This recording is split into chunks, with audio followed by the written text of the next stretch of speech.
No final do século XIX, a Itália vivia o drama da desordem social, política, econômica e cultural. Guerras, invasões, luto, fome, miséria.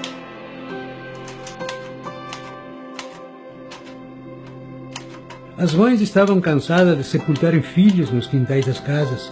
Era uma miséria total, não havia perspectiva de futuro. Foram longos anos, longos sermões nas igrejas, domingo, para tentar convencer aquelas famílias para mudarem de destino, para poderem dar aos seus filhos, às futuras gerações, uma vida um pouco melhor, de saírem daquela miséria. A decisão foi extremamente difícil, extremamente difícil. Então tu imagina, há quase 140 anos atrás, quando não se tinha informação nenhuma, eles terem que tomar essa decisão de atravessar o mundo e vir para um lugar. Eles não sabiam de Brasil, eles sabiam que era um lugar chamado América. Aqui a terra eram terras devolutas do Estado, aqui era mata, selva, e havia essa necessidade de ocupá-la. Então, a grande ganância, a grande vontade daqueles agricultores era ter terra próprias. Então, se divulgava lá que aqui tinha terra abundante e boa qualidade. Depois de oficializada a imigração, eles venderam tudo o que tinham, não tinham nada praticamente, e abandonaram suas terras e vieram para cá. A despedida com quem ficasse lá era o seguinte: tchau, se vederemo del paradiso. Uma semana antes de partirem de lá, meu bisavô, Marco Valduga, ele tinha um vizinho chamado Juventino. Ele era surdo-mudo, mas ele era escultor. E uma manhã de novembro ele abriu a janela da casa e percebeu que a neve havia desenhado a imagem de uma santa no pico de um morro. Aí ele pegou um tronco de madeira e a esculpiu. E eu dei para o Valduga trazer. Ele escreveu um bilhete dizendo, isso ele não falava, dizendo que quando chegares ao Brasil, construa uma capela em sua homenagem e batize-a de Nossa Senhora das Neves. Em 1875, aqui chegaram as primeiras 40 famílias de lá de Vala Lagarina, da província de Trento, que se estabeleceram hoje da linha geral, que é de Santo Antônio até Tuiuti.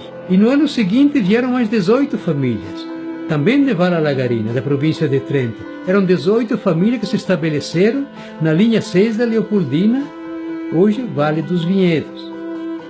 Chegaram os Valduga, os Festa, os Galvani, os Panos. Em 1877 chegaram os Zandonai, os Giordani, os Luci, os Angheben. A partir de 1910 começaram a chegar os Vênetos e os Lombardos. Então eles partiram em novembro de 1876. Meu bisavô pegou a santa, colocou num saco de estopa e depois partiram.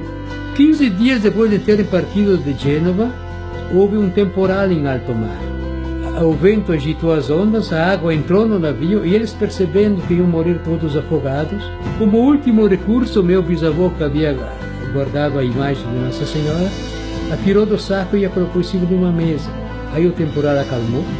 No dia seguinte subiu um frei que estava acompanhando os imigrantes que estavam no porão. Ele a batizou e disse que a batizasse em nome de Nossa Senhora das Neves. Daquele dia em diante ela ficou exposta no navio, até a chegada ao Brasil, que se deu 40 dias depois de terem partido de Gênova. Se tu olhar para o lado político, o governo italiano, quando o navio sumisse lá do horizonte, estava resolvido o problema deles. Se ele afundasse depois, não era mais problema dele. Porque a saída desses milhões de imigrantes, de italianos, permitiu a sobrevivência daqueles que lá permaneceram. Quando chegaram em Porto Alegre, eles permaneceram 40 dias no galpão do imigrante, para se curarem dos piolhos e outros parasitas. Aí eles partiram de carroças e de Montenegro até aqui, são 90 quilômetros. Na época eram 90 quilômetros de mata virgem. Então eles partiram e levaram 15 dias para chegarem aqui. Essa foi a chegada deles, em dezembro de 1876. Então, porque quando se fala em imigração italiana, Se fala em lágrimas, heroísmo, sangue, mas se fala do homem, do imigrante. A mulher, ela era mãe, ela era esposa, ela era enfermeira, ela era catequista, ela era psicóloga. Porque não era fácil a sustentar 10, 12, 15, 18 filhos. E ainda ajudava o marido na colônia. Então se deve muito a esse desenvolvimento, a estrutura do início da colonização se deve muito à mulher imigrante. Cada família recebeu não, eles tiveram que pagar 24 hectares de terra, 220 metros de frente por 1.100 de fundos. Pagaram 240 mil reais e prazo 10 anos para pagar, com 11% ao ano de juros. Foi um verdadeiro desespero no início, porque a própria Igreja Católica havia convencido os imigrantes desde a Itália que quando chegassem aqui encontrariam toda a estrutura pronta. A verdade é que não encontraram nada, era mata virgem, sem dinheiro, sem estradas, sem escolas, governados por um povo que falava um outro idioma. Não tinha nada aqui, porque não existia um moinho, não existia uma serraria, não existia nada. E para agravar a situação, 3 anos depois de terem se estabelecido, houve uma epidemia de tifo. Moriam famílias inteiras. Então o começo foi muito difícil. Foi um drama. Eles construíram as casas a 3, 4 metros de altura para protegerem as crianças das feras e dos índios. Abriram as toras, fizeram as tábuas, cobriram as primeiras casas com capim. Poucas ferramentas. Uma enxada, uma foice, um facão e nada mais do que isso, né? Ficaram, por assim dizer, entregues à própria sorte, né? As pedras que às vezes são consideradas obstáculos, não, elas vão ser a base das casas, né? E meu bisavô, quando ele chegou, ele construiu uma capela de Nossa Senhora das Neves ao lado da casa. E antes de morrer, quando ele estava agonizando, ele chamou o irmão mais novo, que lhe disse: eu vou morrer, mas se um dia vocês tiverem condições, construam uma capela maior para Nossa Senhora das Neves. Se passaram 20 anos, eles tiveram uma enorme dificuldades para se desenvolverem. O primeiro comércio, eles trocavam com os tropeiros que vinham de Montenegro, cruzavam aqui, que iam até Santa Catarina. Porque as pareiras no início plantadas, o vinho era para subsistência.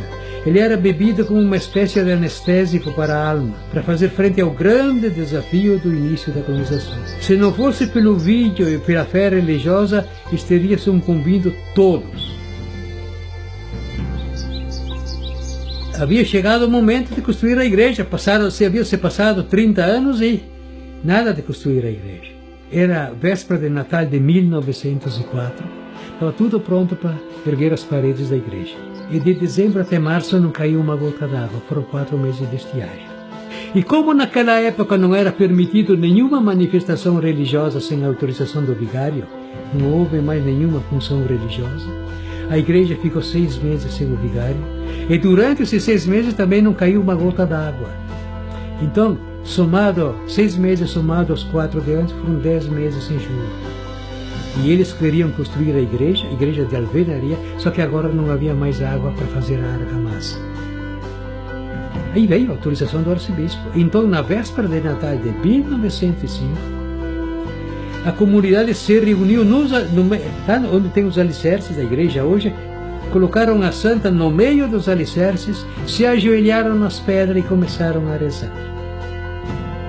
E meu avô Luigi Valduga, ele estava ajoelhado num canto dos alicerces. E durante a reza ele percebeu manchas de sangue nas pedras. Aquilo lá o atraía, ele não conseguia se concentrar na oração. Daí a pouco, olhando para o sangue, ele lembrou do vinho. Eu tenho a solução para construirmos a igreja. Vamos utilizar o vinho que temos nas nossas cantinas no lugar da água para fazer a argamassa. Eram 20 famílias. E cada família deu 300 litros de vinho, com 6 mil litros de vinho construíram a igreja. No dia 5 de agosto de 1907, o novo vigário da paróquia de Santo Antônio, padre Angelo Donato, veio e benzeu a igreja. E na grandeza de sua expressão, ela reúne os 3 elementos essenciais que fizeram frente ao grande desafio do início da colonização, que é o trabalho, o vinho e a fé. Aí os pareirais cobriram os vales com a cor da esperança, os filhos cresceram, casaram, constituíram novas famílias.